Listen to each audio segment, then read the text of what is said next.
নমস্কার বন্ধুরা, এবার আমি এই যে দুটো লেগ পিস নিয়ে নিয়েছি। আমি বানাবো তন্দুরি চিকেন।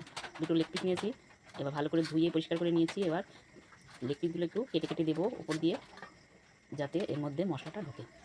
কি বলবো আপনারা দেখুন আমি কিভাবে তন্দুরি চিকেনটা তৈরি করি। এবার আমি এই চিকেনটাতে একটু লবণ, স্বাদ মতো লবণ,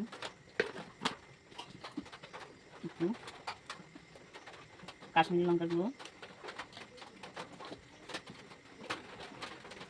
আদা রসুনের পেস্ট,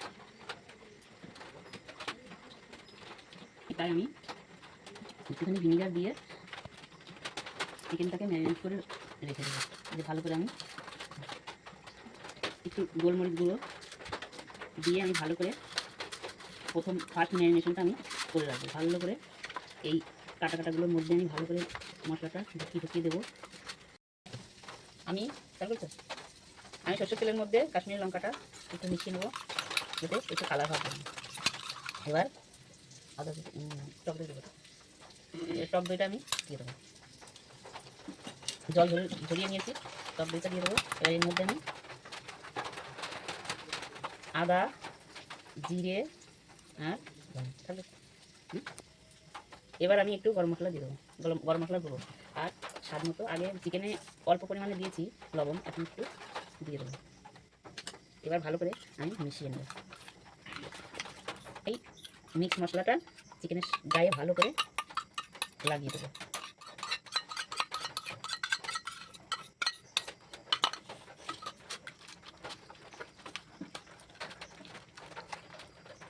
ভালো করে এবার আমি এই যে কেটে কেটে দিয়েছিলাম তার মধ্যে ভালো করে মশলাটা ভিতরে যাতে যায়, ভালো করে মশলাটা লাগিয়ে দিলাম। এবার আমি ঢেকে রাখবো।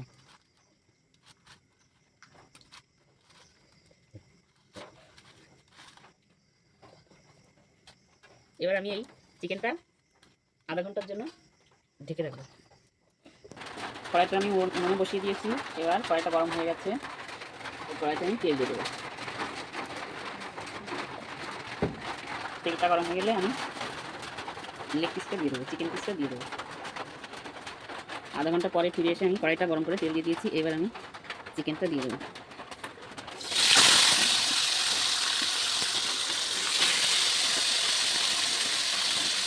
এবার আমি চিকেনটা উল্টে দেবো।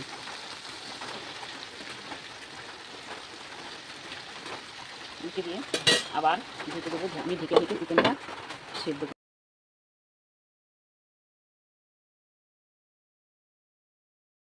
আমি গ্যাসের চুলায় তন্দুরি চিকেন বানিয়েছি।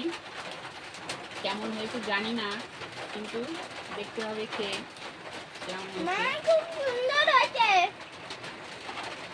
কেমন হয়েছে? খুব সুন্দর হয়েছে, দারুণ হয়েছে। আপনারা এই রেসিপিটা এভাবে বানিয়ে বাড়িতে ট্রাই করে দেখুন। ভালো লাগলে আমাকে লাইক করুন, শেয়ার করবেন। হ্যাঁ,